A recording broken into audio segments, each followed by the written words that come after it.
Et tous les commentaires les plus anciens, comme Rashi et d'autres, et déjà avant lui, confirment qu'effectivement, France, ou plutôt Tzarfat, Zo Amdina, Shekorim la Hayom France. Un Rashi explicite qui reconnaît dans le mot Tzarfat la France. Et donc, c'est pour ça que je dis qu'effectivement, maintenant ça ne sera pas bien sûr le cours de ce soir, pourquoi la France, j'ai légèrement, Bérémez, évoqué. Aujourd'hui, la raison, aujourd'hui c'est très très difficile parce que aujourd'hui, pendant des décennies, on enseignait dans les écoles françaises nos ancêtres les Gaulois. Aujourd'hui, bientôt, on va enseigner nos ancêtres les Français, puisque la France disparaît. Pas seulement elle, mais l'Europe tout entière. Donc c'est très très difficile de comprendre ce qu'est la France, ce qu'est un Français aujourd'hui, ce qu'est un Européen d'une manière générale, puisqu'il y en a de moins en moins, et même les quelques Français qui restent en France sont complètement démotivés, écœurés, dégoûtés par cette vision horrible de voir finalement leur culture, leur pays, leur tradition complètement abandonnée, et finalement c'est une approche étrangère qui de plus en plus prend le pouvoir partout en Europe et particulièrement en France. Mais malgré tout, quand on se rappelle de ce qu'aura été, il était une fois nos ancêtres les Français, lorsqu'on se rappelle de ce qu'est la mentalité française, on s'aperçoit effectivement qu'elle a été toujours à la pointe de toutes les révolutions, sur le plan culturel, sur le plan littéraire, sur le plan politique, évidemment. Le monde moderne est l'héritier direct de la Révolution française, tout le monde le sait. Et donc c'est la Révolution française qui a mis fin finalement à toute une civilisation fondée sur le clergé, la noblesse, l'union abominable entre la religion et le pouvoir, la religion et l'argent. Et la Révolution française a créé une nouvelle identité qui va être celle du monde moderne, du monde occidental, et qui aura tenu la route plus ou moins pendant quelques siècles, qui malheureusement s'écroule elle aussi, pour toutes les raisons que l'on sait. Mais quoi qu'il en soit, dans tous les domaines, la France a toujours été révolutionnaire. Elle est toujours montée sur les barricades. Encore une fois, je sais que pour nous, c'est très difficile de le comprendre aujourd'hui, parce que nous n'avons pas connu cette France-là. Mais elle a existé, et pendant des siècles. Et c'est pas pour rien d'ailleurs si la France, même sur le plan juif, a donné les plus grandes lumières de notre peuple. Rashi, les Baal et Tosfot, et même le Ari Akadosh. Le Ari Akadosh est de descendance française.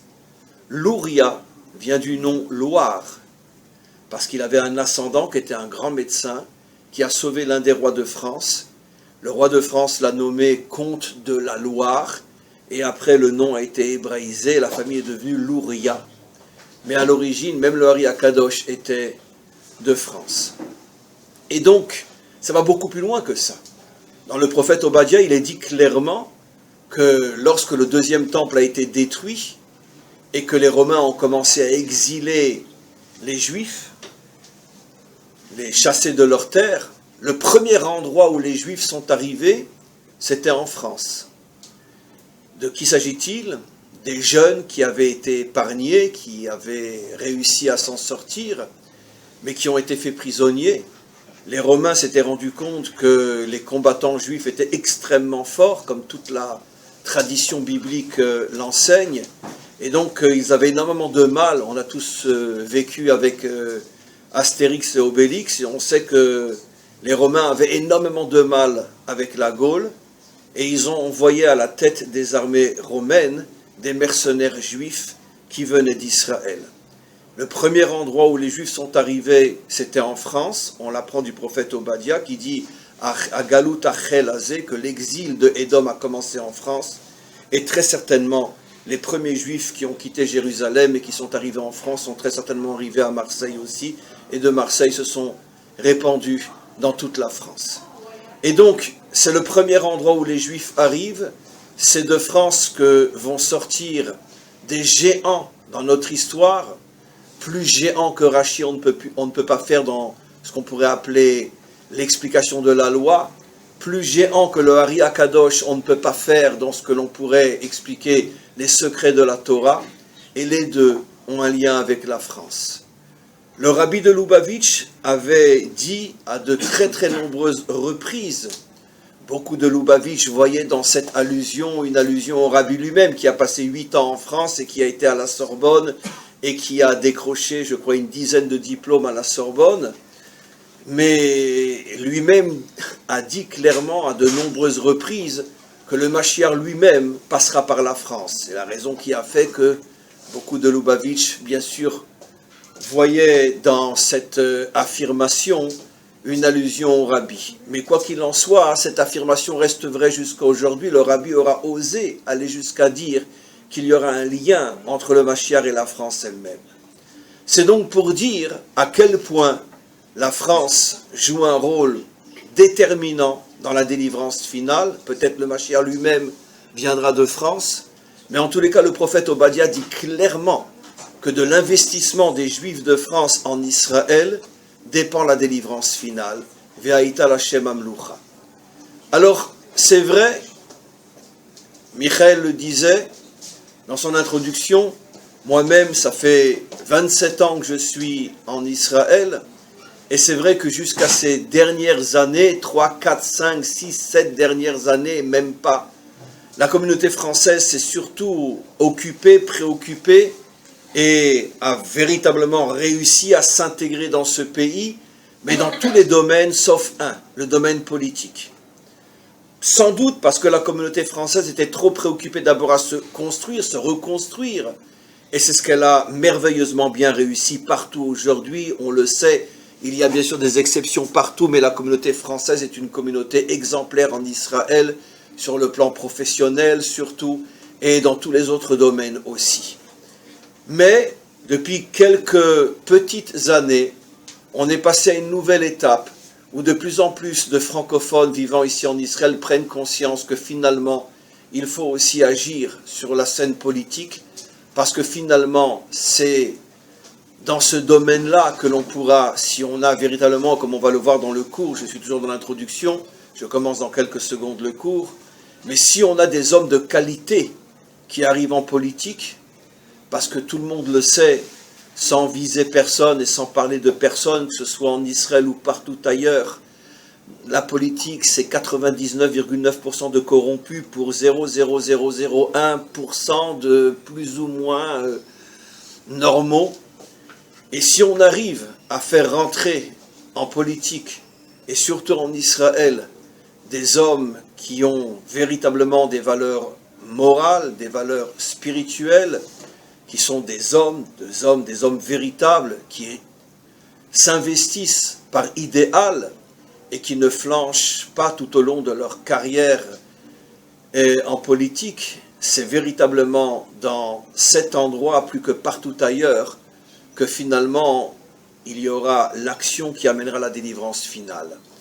Parce que selon la manière, ou plutôt selon les hommes qui ont le pouvoir en main, on prolonge l'exil ou on le raccourcit. Plus ceux qui ont le pouvoir entre leurs mains sont corrompus, et moins et plus difficilement on s'approche de la délivrance finale. Et plus on aura à la tête d'Israël des gens de pouvoir qui sont des gens moraux et spirituels, et en même temps des hommes d'action, et plus on se rapprochera de plus en plus vite vers la délivrance finale. Et donc on souhaite à notre ami Michael et à tous les autres dans toutes les autres villes qui ont eu ce déclic, qui ont eu ce réveil et qui essayent de se positionner, de se placer sur la scène politique, on leur souhaite une grande réussite en les prévenant, en leur rappelant une évidence que ce choix-là est de tous les choix possibles, le plus difficile, le plus douloureux, le plus pénible, le plus obscur, le plus décevant, parce que c'est un monde terrible, un monde dans lequel on ne peut compter sur personne, un monde de trahison, un monde de croche-pied, un monde où tous les bas-coups sont permis, mais justement c'est la raison pour laquelle il faut que des hommes bien arrivent à se faufiler et arrivent à se positionner dans ce monde, parce que c'est eux et uniquement eux qui arriveront à changer notre peuple et à travers eux l'humanité tout entière. Les hommes de Torah, mais qui ne sont pas impliqués réellement, qui ne sont pas des hommes de pouvoir, sont des modèles, c'est vrai, mais ne peuvent pas changer le monde. Parce que le monde ne peut être changé que par ceux qui ont le pouvoir. Et comme je l'ai expliqué, notre monde est coupé en deux. Il y a d'un côté les gens bien qui peuvent servir de modèle, mais qui n'ont pas le pouvoir. Il y a ceux qui ont le pouvoir, mais qui ne sont certainement pas un modèle dans leur vie privée et dans leur vie professionnelle, c'est-à-dire politique. Et donc finalement, le pouvoir est du côté sale, la vérité est du côté faible, et finalement notre peuple est coupé en deux. Et c'est pour ça qu'on a du mal à voir les choses avancer véritablement, et que le maître du monde fasse que véritablement on puisse encore une fois rassembler Torah et pouvoir dans le bon sens du terme, que ceux qui ont le bien et la vérité avec eux puissent utiliser leur pouvoir pour changer le monde et en faire un monde dans lequel il fera bon vivre pour tous et toutes, juifs et non-juifs. En tous les cas, on commence une paracha qui est sans doute la paracha la plus importante de toutes les parachiotes, Lech Lecha, la naissance finalement la naissance du premier père fondateur d'Israël, Abraham. Bien évidemment, c'est une paracha qui, comme paracha de Bereshit, je pense, ce sont les deux parachiotes pour lesquels il faudrait consacrer, et sans exagérer, plusieurs milliards d'heures de cours pour terminer l'introduction de ces deux parachiotes. Et croyez-moi, je n'exagère pas. Bereshit, Lech Lecha, Bereshit, parce que c'est la paracha qui contient tous les secrets de la création et de l'histoire du monde jusqu'à la délivrance finale et bien après. Et Lech Lecha, parce que c'est la paracha qui contient tout le pourquoi, le sens, la définition profonde de ce qu'est Israël, et tout cela bien sûr à travers le personnage d'Abraham. Quelle est la première parole qu'Hachem adresse à Abraham? Lech Lecha, va vers toi, dit dans un langage plus moderne, retrouve ton identité véritable. Apprends à savoir qui tu es. Le grand problème que nous avons tous et toutes, personne ne sera offensé de ce que je vais dire, parce que vous savez tous et toutes que je dis la vérité, quel que soit notre âge, trouvez-moi 10 personnes dans le monde qui puissent vous dire « je sais qui je suis et je sais pourquoi je suis sur Terre ». Si vous en trouvez 10, je suis prêt à parier $1 milliard. Parce que je sais que vous n'en trouverez pas 10. C'est impossible. Est-ce qu'on sait vraiment qui on est, pourquoi on est là et qu'est-ce qu'on doit faire? Chacun d'entre nous est emporté par les événements, le contexte, et bon, on suit le courant. Mais qui sait véritablement qui il est? C'est la raison pour laquelle, on va le voir de manière un peu plus profonde dans quelques instants, la première parole qu'Hachem dit à Abraham, tu veux fonder le peuple juif, sache que tout commence avec la recherche de l'identité. Qui es-tu? Lech Lecha, va vers toi. Qui es-tu? D'ailleurs, le mot Adam, en hébreu, Adam, a pour valeur numérique 45, qui est la même valeur numérique, c'est répété des dizaines de fois dans le Zohar, que le mot ma. Ma, c'est la question, lama. En hébreu moderne, on dit lama, en hébreu biblique, on dit ma. En hébreu moderne, on a rajouté le lamed, lama. Lama n'existe pas en hébreu biblique. Mais en hébreu biblique, lama, c'est-à-dire quoi? Pourquoi? Se dit ma. L'homme est celui qui se pose la question, ma. Ma ani osekan. Lama ani kan. Ma matara. Ma ashlichut sheli. Je traduis. Qu'est-ce que je fais là? Qui suis-je? Quelle est ma mission? Quel est mon but? C'est ça un homme. Un homme qui ne se pose pas cette question, c'est-à-dire pratiquement l'humanité tout entière, n'est pas un homme. Tu commences à être un homme à partir du moment où tu as le courage de te poser la question fondamentale. Ma ani? Ma yashlichut sheli. Qui suis-je? Quel est le sens de ma vie? Évidemment, on ne se pose pas cette question parce qu'on sait très bien qu'on va rester sans réponse. Donc à quoi ça sert de se poser des questions qui sont douloureuses, surtout si elles restent sans réponse? Mais Abraham est le premier qui a eu le courage de, pas seulement se poser cette question, d'entendre le maître du monde lui dire « Lech lecha » je ne m'attache à toi que si tu es prêt à faire cet effort de savoir qui tu es. Abraham regarde Hachem, il a quand même déjà 75 ans. Abraham a déjà risqué sa vie, donné sa vie, car il ne savait pas qu'il allait être sauvé. Il a été jeté dans la fournaise à l'époque de Nimrod. C'est le seul, disent nos maîtres, qui s'est opposé au projet de la tour de Babel, dont on va reparler dans quelques instants. Abraham est appelé Echad Haya Abraham, il était seul contre le monde entier. C'était le premier révolutionnaire français. Seul contre le monde entier. Quel est le poisson qu'il préférait le plus? J'ai déjà dit des milliers de fois dans mes cours, le saumon. C'est le seul poisson qui va à contre-courant. Donc c'est un grand mangeur de saumon. Et il va constamment contre-courant. C'est le seul qui a le courage de s'opposer au projet de la tour de Babel dont on va parler dans quelques instants. Qu'est-ce qu'il n'a déjà pas fait? Il a ramené déjà des centaines de milliers d'hommes et de femmes sous les ailes de la providence divine. Les fameux Nefashot qu'il emmène avec lui de Haran en Eretz Israël. Partout où il allait, il ouvrait un centre d'études pour enseigner le Dieu un. Et tout d'un coup, il a 75 ans. Il a déjà traversé tout ce qui est possible de traverser sur terre pour ce à quoi il croit. Et Hachem lui dit à 75 ans, bon, alors, tu vas t'intéresser à savoir qui tu es? Tu ne sais encore pas qui tu es.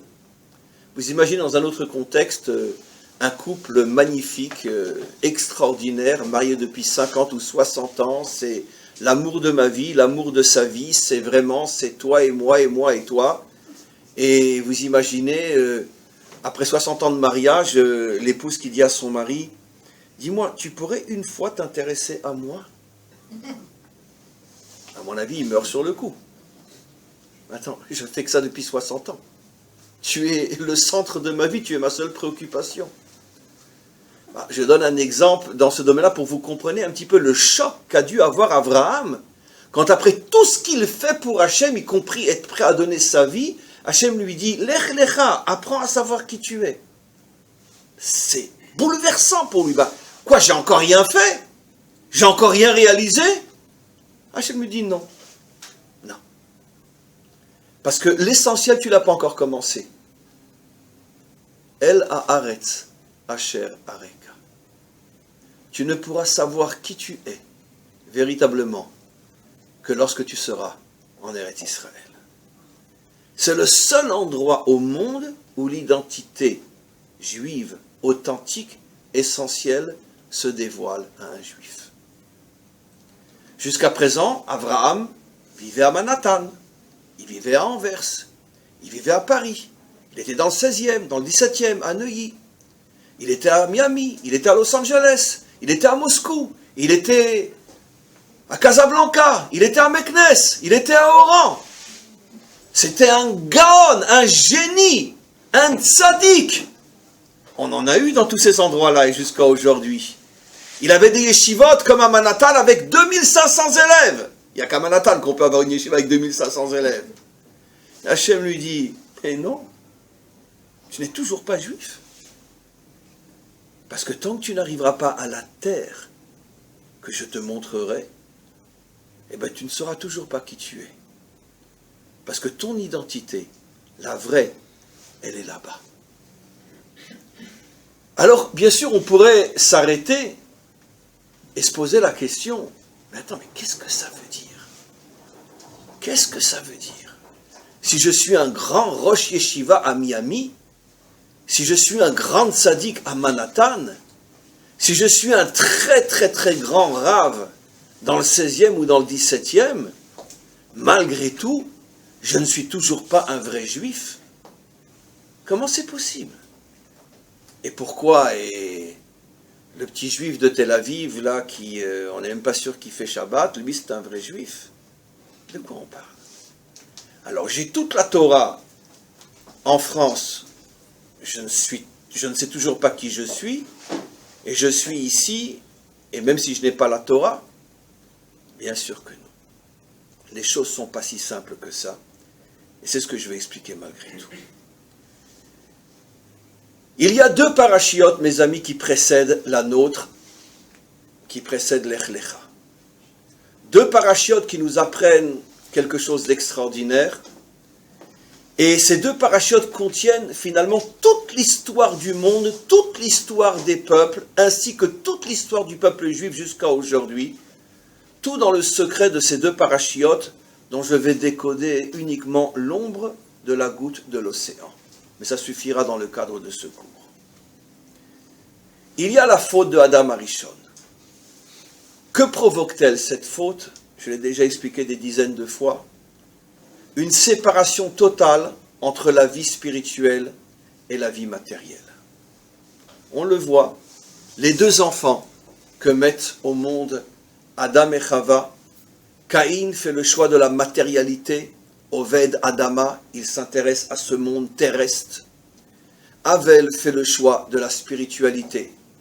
Il devient berger, il est avec sa flûte sur une montagne, et toute la journée il chante « Il m'a dit d'aller là-haut ». Chanter sur la montagne, ou je sais pas comme ça, sur la colline, très bien. Bon, dans la chanson c'est « Elle m'a dit », mais lui disait « Il m'a dit », en parlant de Dieu, bien sûr. Et donc, on sait comment ça se termine. Ils sont tellement différents l'un de l'autre que finalement, ça se termine par une grave dispute et un meurtre. Et les choses ne se réparent pas. Elles vont en empirant.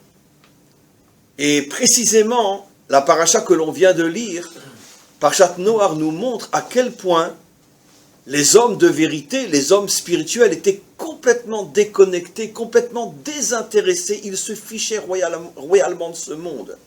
Ils ne s'intéressaient qu'à Dieu, à leur vie spirituelle, à leur vie morale. Ce qui est bien en soi, mais sans le moindre regard, sans le moindre intérêt porté à ce monde. Bien sûr, c'est l'histoire de Noach. Noach est appelé tzaddik. Ça n'empêche pas Noach de vivre comme un tzaddik dans la génération la plus corrompue de toutes les générations qui ont précédé, au point que Hachem lui annonce qu'il va devoir tout détruire. Mais attends, je comprends pas, mais si tu es un tellement grand tzaddik, comment est-il possible que tu vis dans la génération la plus corrompue? Tu fais rien pour ta génération? Tu fais rien? Non. Noach ne fait rien. Hachem lui dit, je vais tout détruire, fais-toi une arche. Il se fait une arche. Tu sais, je vais y mettre que toi, ta femme, tes enfants et leurs femmes. Ça veut dire qu'Hachem fait de grosses allusions au fait que, mais bouge pour ce monde. Ben non, pas de problème, je fais mon arche. Il fait son arche. Et après lui, le déluge. Très bien. Il est appelé tzaddik dans la Torah. Ça, c'est dans la Torah écrite. Vous savez comment nos maîtres l'appellent, Noach? Idiot, fils d'idiot. C'est pas de moi. Je vais vous expliquer quand. Après le déluge, il sort de l'arche et il voit le monde complètement détruit. Il se met à pleurer, il dit Hachem, mais comment t'as pu faire une chose pareille? Hachem lui dit Shatia bar Shatia. En français, imbécile, fils d'imbécile. C'est maintenant que tu ouvres ta bouche.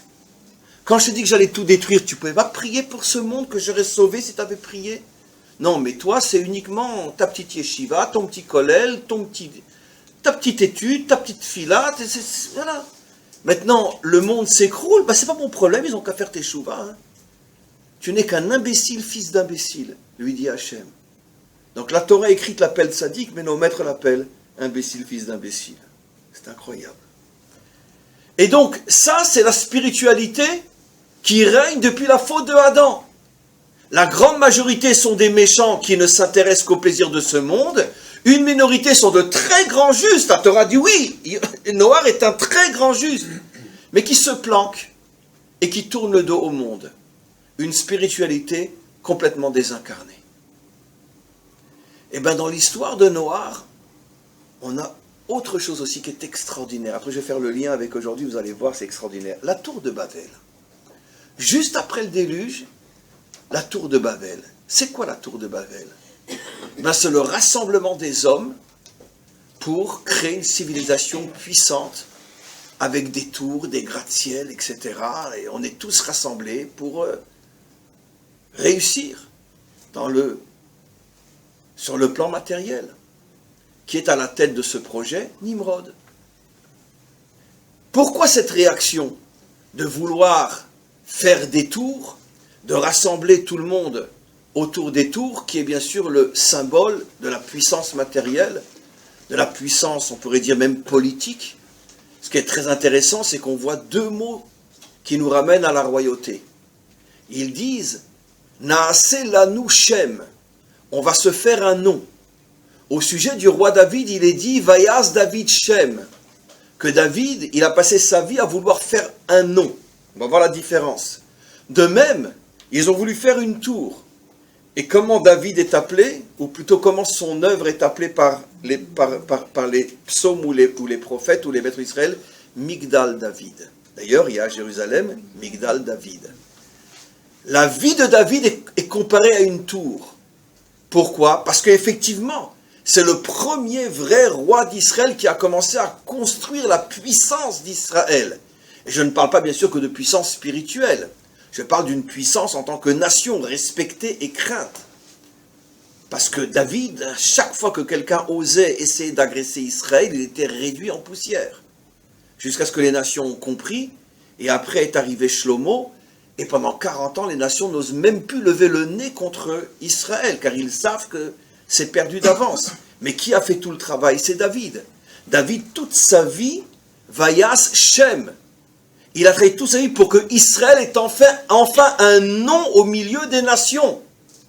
Les Youpins, les Juifs, voilà, c'est comme ça qu'on les appelait. Parce qu'il n'y avait pas de roi, parce que les tribus étaient divisées pendant toute l'époque, ce qu'on appelle l'époque des juges, etc., pour ceux qui connaissent un petit peu notre histoire. Et donc, ce n'était pas une nation qu'on prenait au sérieux, elle était constamment attaquée. Et lisez, d'ailleurs c'est un devoir en Israël de connaître par cœur notre histoire, lisez notre histoire et vous verrez. Les nations n'arrêtaient pas de prendre un morceau au nord, un morceau au sud. Pendant des décennies, les Philistins régnaient pratiquement dans tout le sud d'Israël et tous les Juifs d'Israël étaient les esclaves des Philistins. Il y avait même eu une époque où les Philistins avaient interdit de faire du fer en Israël de peur qu'on se fasse des armes. Ça veut dire qu'on vivait vraiment dans une situation où les nations avaient constamment la main mise sur nous, avec des hauts et des bas. Des fois, on reprenait le pouvoir, mais on le perdait beaucoup plus souvent qu'on le reprenait. Le roi David arrive et a dit, il y en a assez que cette nation soit considérée comme une nation sans nom, sans respect. Vayas David Shem, Migdal David. Il a fait de cette nation une tour que tout le monde regarde en levant la tête. Et bien, c'est exactement les deux mots que l'on retrouve avec la tour de Babel. Qu'est-ce qu'il est marqué là-bas? Naaseh lanu Shem, faisons-nous un nom. Et comment on va se faire un nom? Avec une tour. Quelle est la différence entre David et la tour de Babel? Pourquoi David n'a pas lui aussi pris une claque? C'est que eux, ils l'ont fait uniquement pour eux. Naaseh lanu Shem, que toute cette puissance, elle sera uniquement pour nous. Tandis que David, tout ce qu'il a fait, c'est pour redonner son kavod, redonner sa dignité au peuple d'Hachem. Il ne l'a pas fait pour lui, ni pour que le peuple puisse jouir de cette puissance, mais pour que le maître du monde puisse être fier d'avoir choisi un peuple qui n'est plus écrasé et piétiné par toutes les nations. C'est ça la différence. Maintenant, vous remarquerez quelque chose d'extraordinaire. Bien que je vais dire dans la suite du cours, mais je fais très vite et je prends de grands raccourcis, je vais dire dans la suite du cours, et ne prenez pas ce que je dis à la lettre, parce qu'il faut introduire, et je le ferai plus tard, des milliards de nuances qui vont énormément nuancer ce que je dis maintenant, mais je dis maintenant un petit peu genre image d'épinal, ça veut dire très globalement.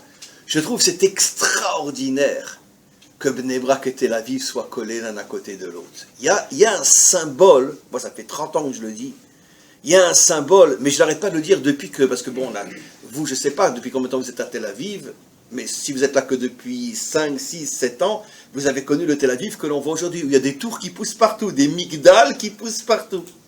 Mais il y a 27 ans, il y a 20 ans, il y a 25 ans, Tel Aviv, c'était... il n'y avait rien. Il n'y avait rien. Il n'y avait ni plus ni moins que partout ailleurs. Il n'y avait pas de tours. Aujourd'hui, ça devient la ville des tours. C'est pas par hasard. La ville des tours. C'est un mini Manhattan. Hein? Un mini, mais ça brille comme à Manhattan. Mais c'est absolument incroyable. Il n'y a pas un terrain où on ne construit pas une nouvelle tour.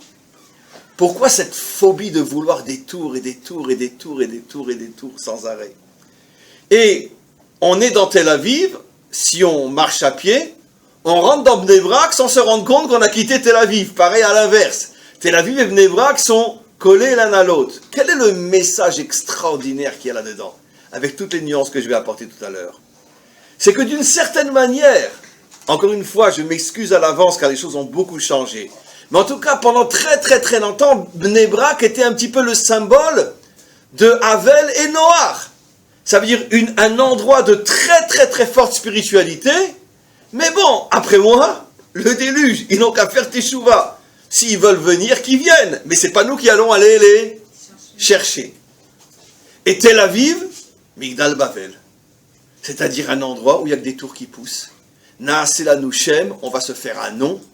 On est la ville des startups, on est la ville de la finance, on est la ville de l'argent, on est la ville des plaisirs, on est la ville où l'homme montre qu'il est fort. C'est incroyable que ces deux endroits se trouvent collés l'un à côté de l'autre.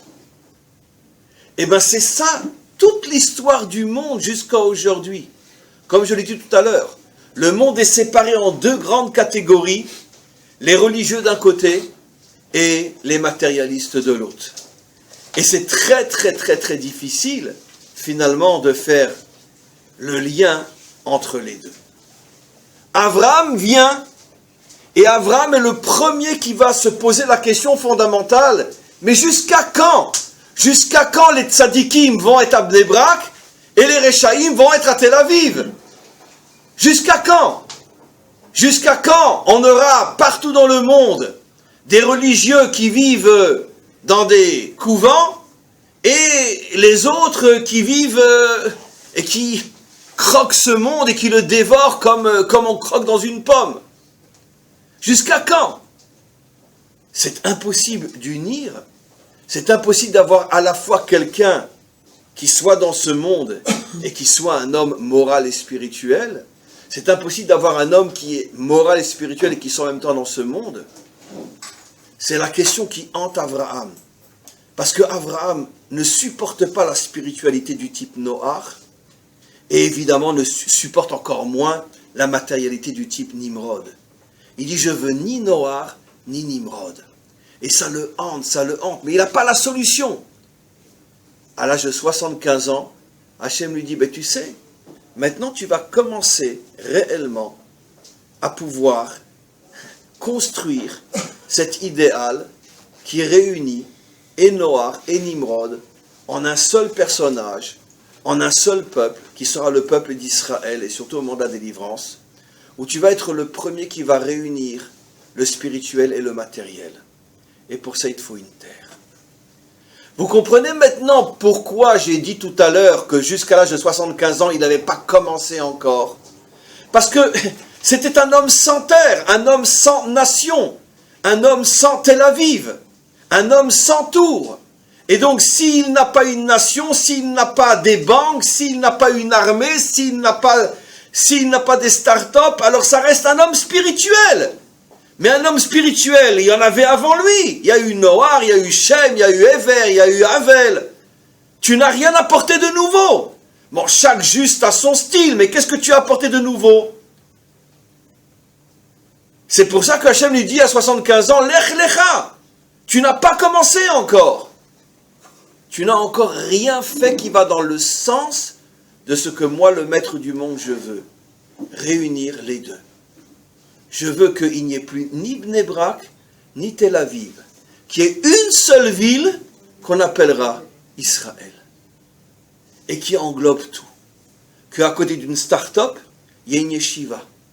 Que derrière la yeshiva, il y a une banque. Qu'à côté de la banque, il y a un kollel. Et que tout soit mélangé. Et que, attention, c'est pas que dans le kollel, il n'y a qu'un kollelman. Et qu'à la banque, il n'y a qu'un banquier. C'est que le banquier, dès qu'il a une heure, il va au kollel. Et le collègue, quand il a fini son étude, il va à la banque.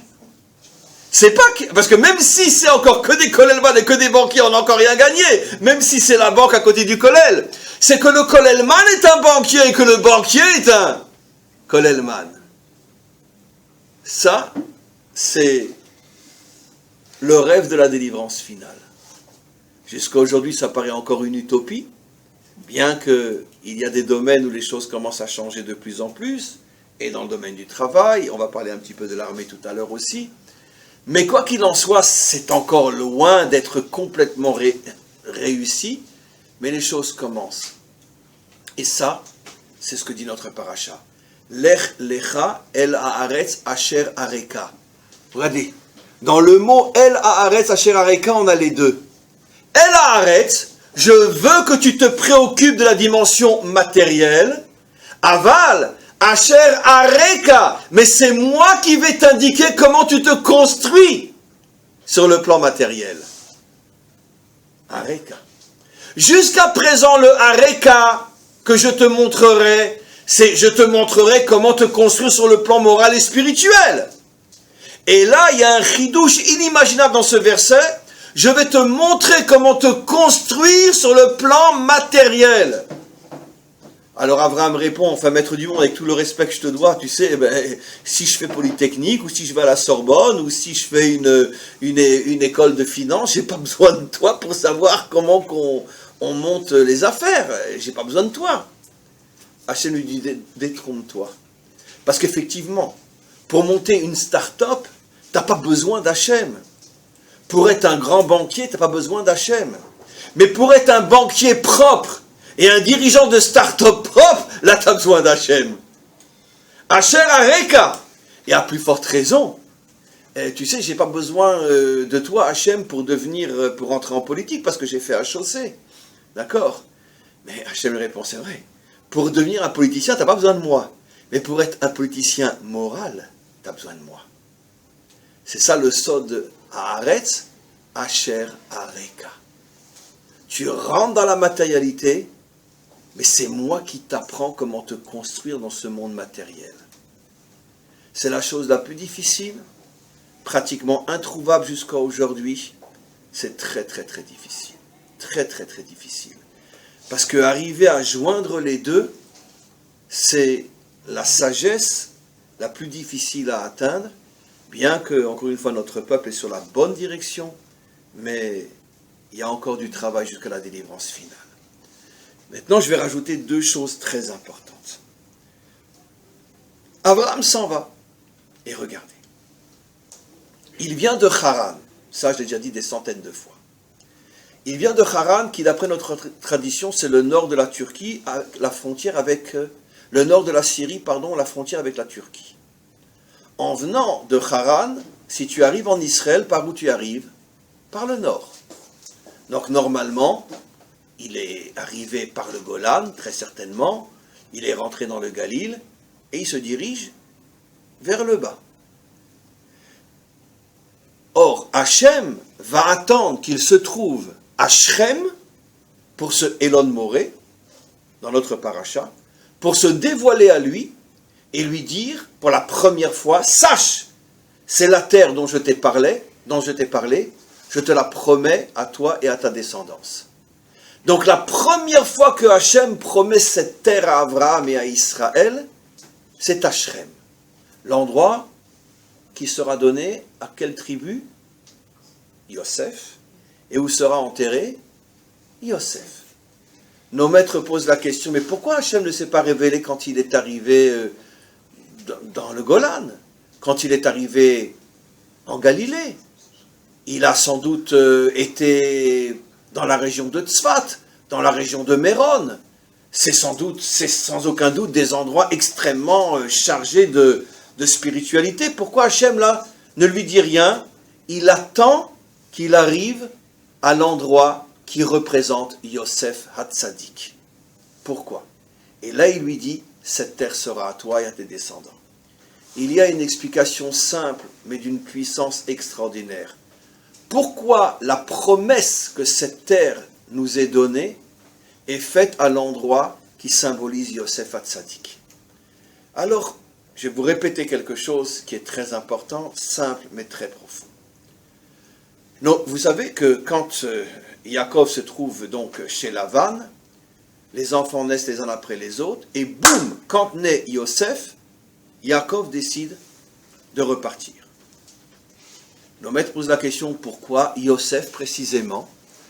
Nos maîtres répondent, parce que Yosef s'appelle Sitno Shel Esav, c'est la force qui peut s'opposer à Esav. Aucune autre tribu peut s'opposer à Esav, seulement Yosef. Yaakov savait très bien qu'en revenant en Israël, il devrait à nouveau rencontrer Esav, et tant qu'il n'avait pas Yosef, il sentait qu'il n'était pas encore prêt à cette confrontation, mais dès que Yosef naît, il sait qu'il peut à nouveau se retrouver face à Esav sans avoir peur de lui. Nos maîtres posent la question, mais en quoi Yosef est la force qui s'oppose à Esav, particulièrement pourquoi? Nos maîtres répondent d'une manière extrêmement simple. Quelle est la théorie sur laquelle Esav fonde finalement sa déchéance, son immoralité et tout ce qui fait de lui finalement un homme mouchrat, un homme corrompu? Esav vient avec un argument qui est très très difficile à contrecarrer, et que d'une manière intéressante, dans le Tanya par exemple, le Baal HaTanya fait allusion à cet argument. Le Baal HaTanya dit que un homme qui ne vit que d'études et de prières n'a absolument pas le droit de faire un reproche à un homme corrompu qui travaille, qui a des affaires, qui gagne de l'argent et qui est corrompu. Un homme saint ne peut pas lui faire de reproche. Pourquoi, dit le Baal HaTanya? Il fallait avoir le courage, il y a 300 ans, de dire une chose pareille. Parce qu'on lui répondra, cet homme-là, dis-moi, j'aimerais d'abord que tu sois dans sa situation, de voir comment toi tu serais, et après, si tu es effectivement un homme qui reste moral, alors tu pourras lui faire un reproche. Mais dans la mesure où tu vis dans un monde protégé et tu vis uniquement de spiritualité et d'eau fraîche, qui tu es pour faire un reproche à quelqu'un qui vit dans un monde de corruption? Donc, sois d'abord comme lui et après tu lui feras un reproche. C'est exactement ça l'histoire de Yosef. Esav vient avec un argument. Il dit, oh écoutez, vous n'allez pas me saouler. Hein.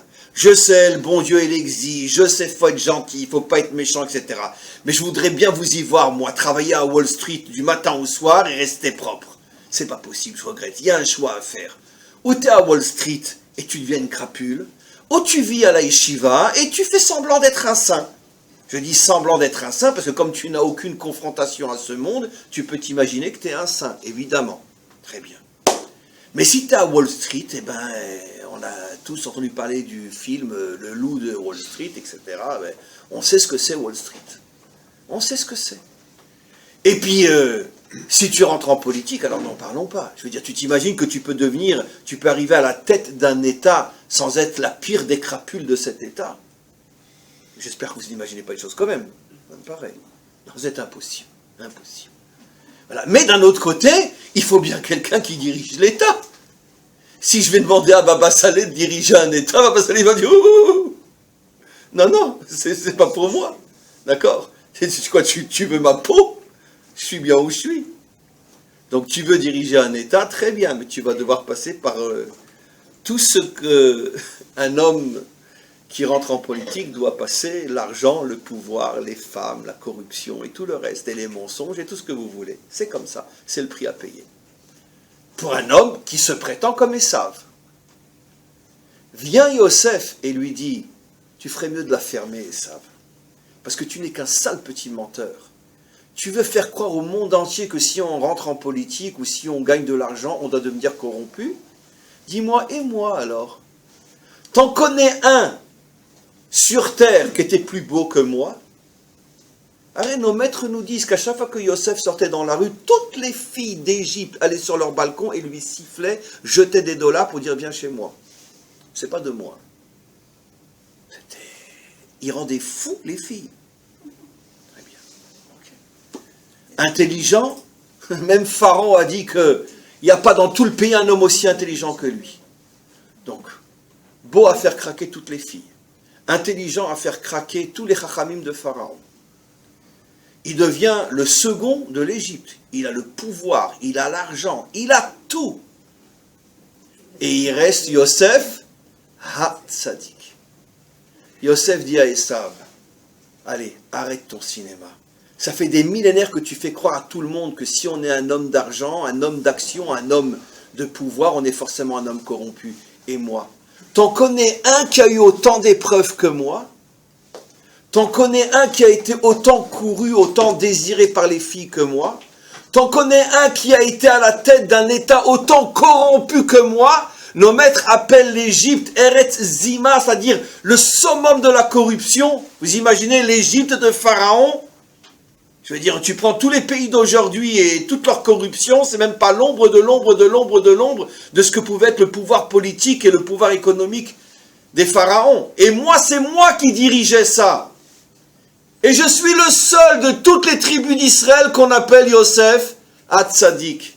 Ça veut dire que toute ta théorie comme quoi, si on rentre dans ce monde, on tombe, c'est uniquement un prétexte que les gens se donnent pour justifier leur bassesse. Mais moi, au contraire, je suis le tzaddik, pas parce que j'ai passé ma vie à la yeshiva, parce que j'ai passé ma vie à la tête d'un État corrompu, sans faire la moindre faute, ni avec l'argent, ni avec le pouvoir, ni avec rien. Et moi, on peut m'appeler le tzaddik. C'est à cet endroit-là qu'Hachem promet la terre d'Israël à Abraham, comme pour lui dire, Abraham, ta mission est de créer un peuple qui rentre en politique, qui fait de l'argent, qui a le pouvoir, qui vit dans ce monde et qui malgré tout reste un tzaddik comme Yosef. C'est ça la mission d'Israël. C'est ça le fameux Lech Lecha. Et bien effectivement, jusqu'à 75 ans, Abraham ne savait pas ça.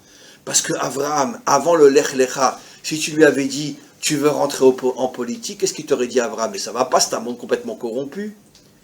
Plus encore, si on avait dit à Abraham, avant 75 ans, dis-moi, tu veux ramener les femmes à la Torah? Il aurait dit, non, moi je parle pas à une femme, moi, je me cache le visage, j'ai Sarah pour le faire. De sa vie, il n'avait jamais parlé à une femme. La preuve, c'est que sa propre femme, il ne l'avait encore jamais regardée jusqu'à la descente en Égypte. Il lui dit, oh, maintenant je sais que tu es une belle femme. Alors, vous imaginez Sarah, c'était une dure à cuire, on la connaît Sarah. Elle lui dit, dis-moi, t'as un sacré culot mon gars. Hein. Quoi, maintenant tu me dis que je suis une belle femme? Mais attends, et ça fait quand même au moins 50 ans qu'on est mariés. Hein. Il a 75 ans, il a dû se marier vers 14, 15, 16 ans, à cette époque-là. Ça fait quand même 60 ans qu'on est mariés, c'est maintenant que tu me dis que je suis une belle femme. Sarah, je t'ai jamais regardé. Abraham, c'était Baba Salé multiplié par 1 milliard.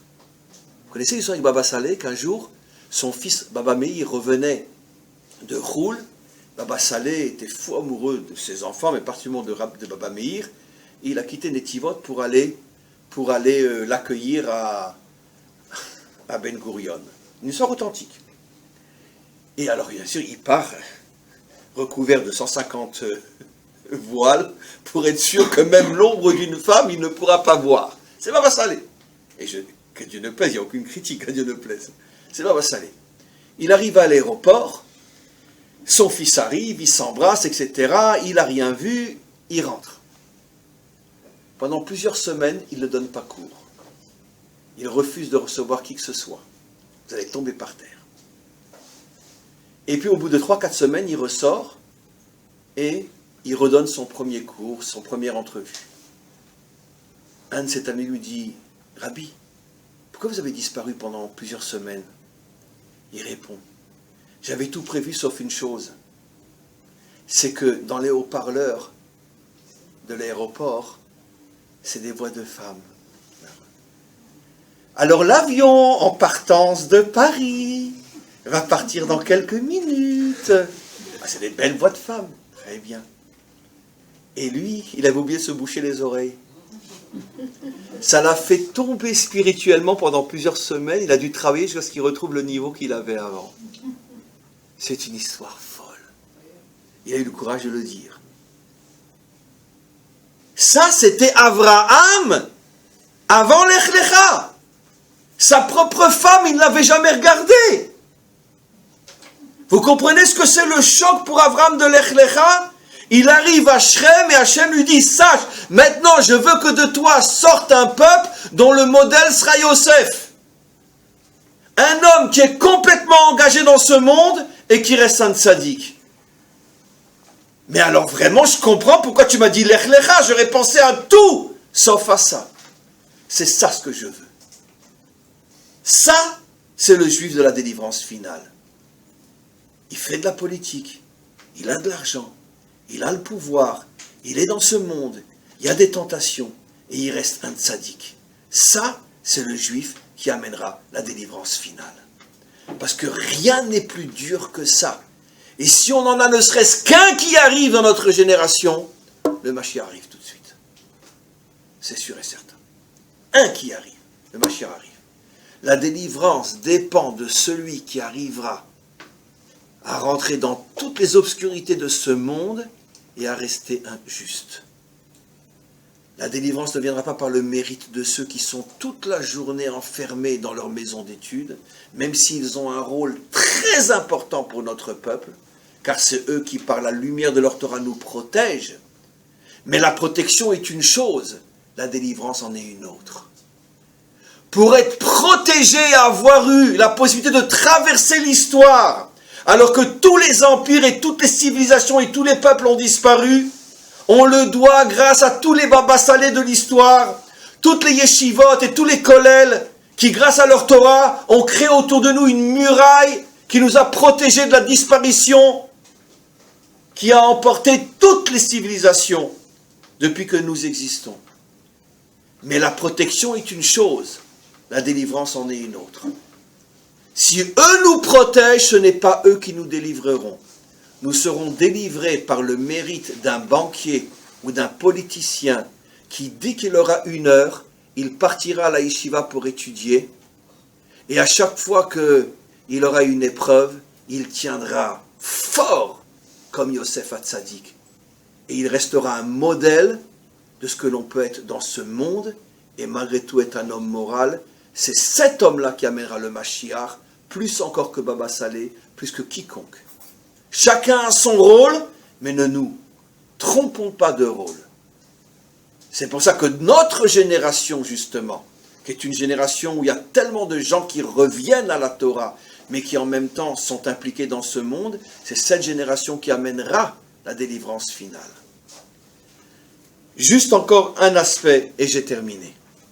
Malgré tout, après avoir reçu la promesse de la terre, si il arrive à mettre au monde des hommes comme Yosef, après, il quitte le territoire de Yosef pour s'installer dans le territoire de Yehuda, Hebron et Beersheba, qui sont dans le territoire de Yehuda.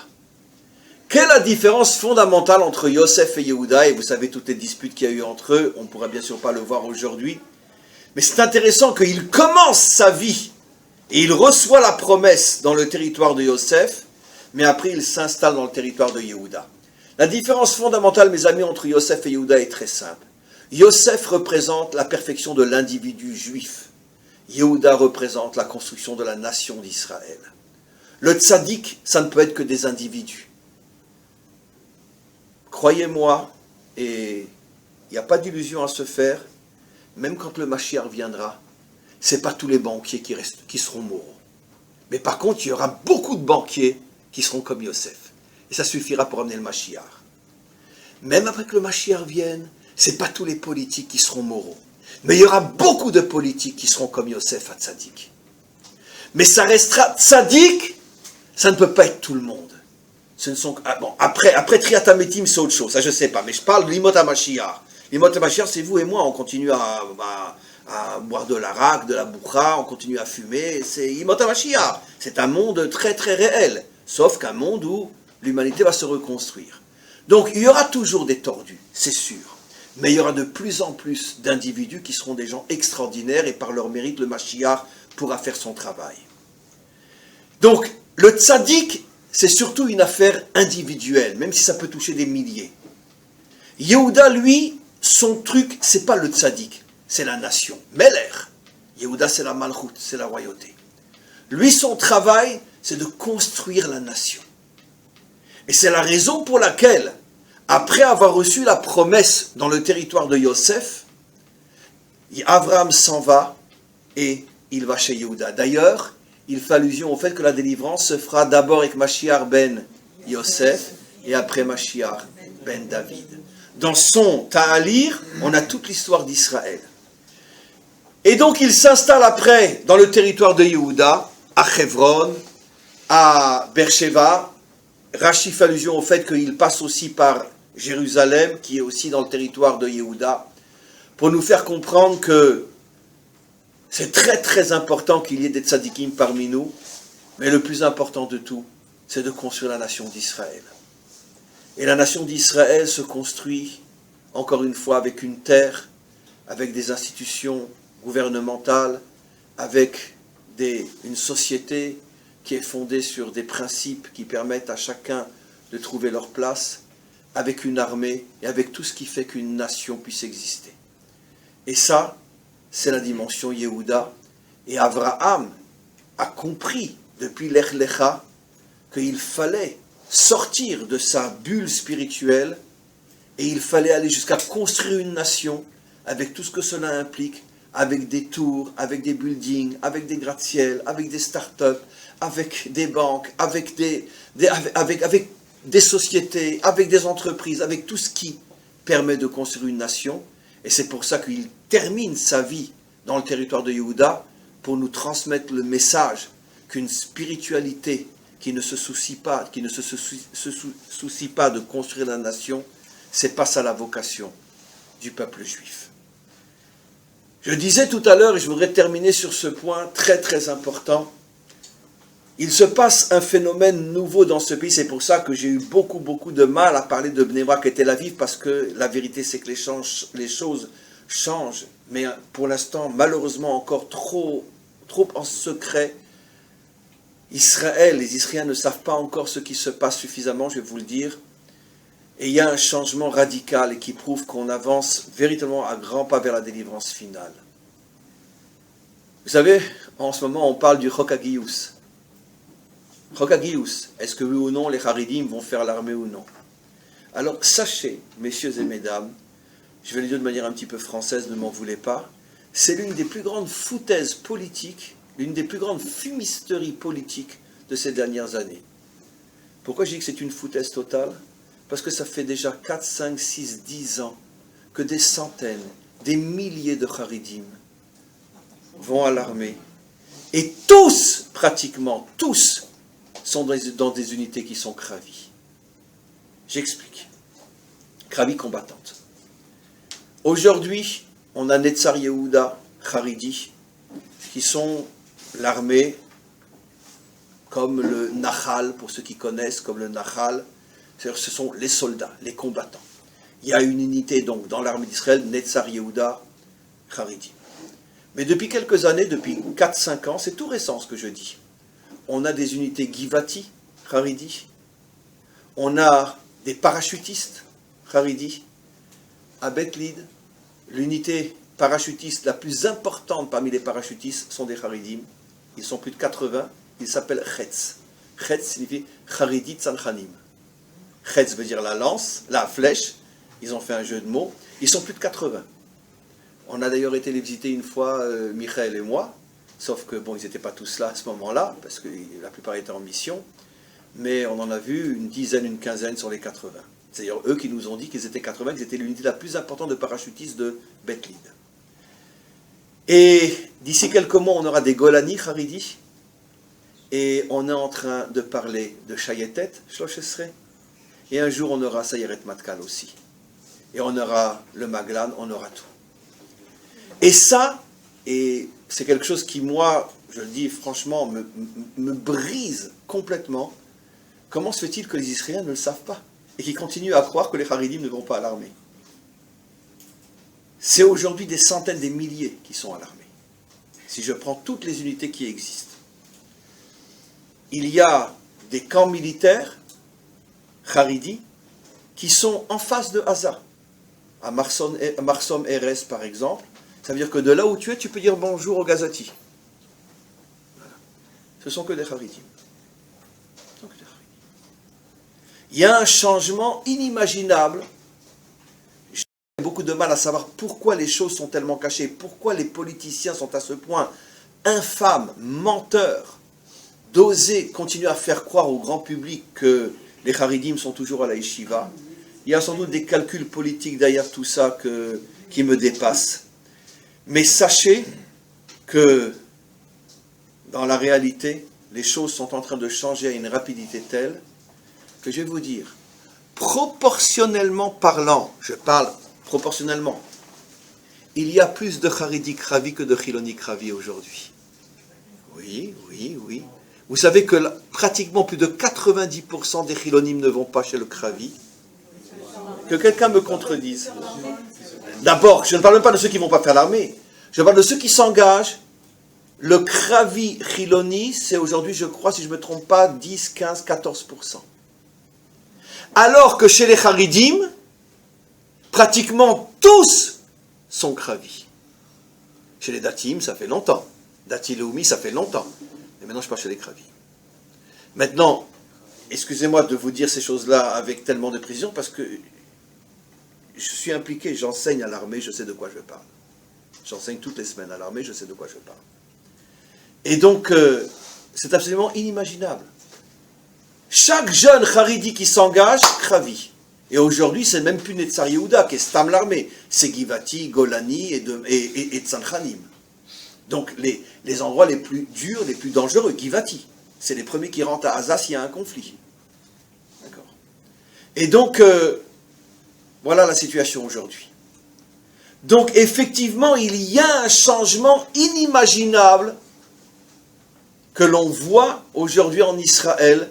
Malheureusement, la population ne le sait pas encore, parce qu'il y a un jeu politique odieux qui fait que il y a des intérêts qui font qu'on fait croire que je ne sais pas. J'ai entendu aussi, et je pense que c'est vrai, qu'il y a eu une sorte d'accord entre l'armée et les rabbanim charidim de ne pas trop ébruiter les choses, de manière à ce que ça ne devienne pas après un tsunami que toutes les yeshivot vont se vider. Et je crois en cette thèse, à mon avis, elle est juste. Parce que si ça se sait trop, alors demain, il n'y a plus de Bnei Brak. Toutes les yeshivot vont se vider, ou presque. Parce que c'est incroyable. Et quand je parle de Haridim, je parle de vrais Haridim. Ça veut dire, c'est pas de jeunes qui ont tout lâché, etc. Je parle de vrais. Avec une grosse kippa sur la tête, avec une barbe, avec des péotes et tout. À chaque fois que j'en vois un nouveau, je suis surpris. Je dis, mais d'où tu viens? D'où tu viens? Parce qu'il n'a vraiment pas la tête d'un soldat. Il n'a pas la tête d'un Givati. J'enseigne surtout chez le Givati. Il n'a pas la tête d'un Givati. Un Givati, on les connaît. C'est des durs, c'est des costauds, c'est des musclés, c'est des... Et puis on voit tout d'un coup arriver un petit jeune de Bnei Brak avec ses péotes derrière l'oreille, comme ça, avec sa petite barbe. Je dis, mais qu'est-ce que tu fais là? Ah ben moi je veux me battre. Moi, je dis, qu'est-ce que tu fais là? Maintenant je sais que ça vous paraît Alice au pays des merveilles. Mais c'est la vérité. Vous voulez que je vous dise plus que ça encore? Plus encore. Dans 10 ans, la majorité des jeunes Haridim seront à l'armée. Dans 10 ans seulement. Il y a une révolution inimaginable qui se passe dans ce pays, quelque chose d'absolument incroyable, où finalement, le fameux Lech Lecha d'Avraham est en train de se réaliser, que finalement le peuple juif comprend qu'il est absolument impossible d'avoir d'un côté une spiritualité du type Noach et un Tel Aviv du type Nimrod. Il faut en vérité unir les deux. Et c'est ce qu'on voit de plus en plus, grâce à Dieu, à Tel Aviv, de plus en plus de Baal Tshuva. Quand on est arrivé ici il y a plus de 20 ans, le premier qui trouve un restaurant kasher à Tel Aviv, il a gagné le gros lot. Aujourd'hui, trouvez-moi un quartier où il n'y a pas un restaurant kasher à Tel Aviv. Trouvez-moi un quartier où il n'y a pas un centre d'études à Tel Aviv, où on n'étudie pas la Torah. Les synagogues sont pleines à Tel Aviv aujourd'hui, alors qu'il y a 20 ans, Tel Aviv, c'était plus désertique que le désert. Donc tout change. Les religieux changent, les chilonim changent. On est en train de reconstruire le peuple juif.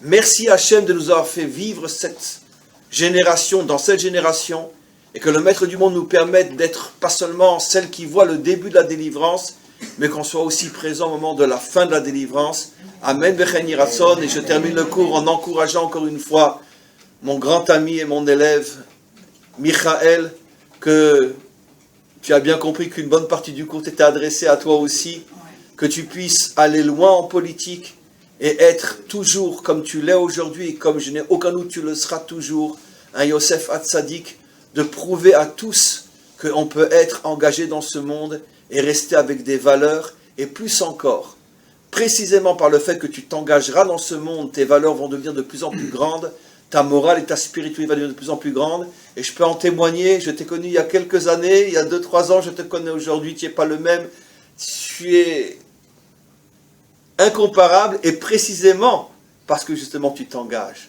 Et en t'engageant, tu deviens de plus en plus collé de toutes tes forces au Maître du monde et à la Torah d'Israël. Sois béni, et Be'ezrat Hashem, qu'on puisse tous ensemble voir la guérison. Amen.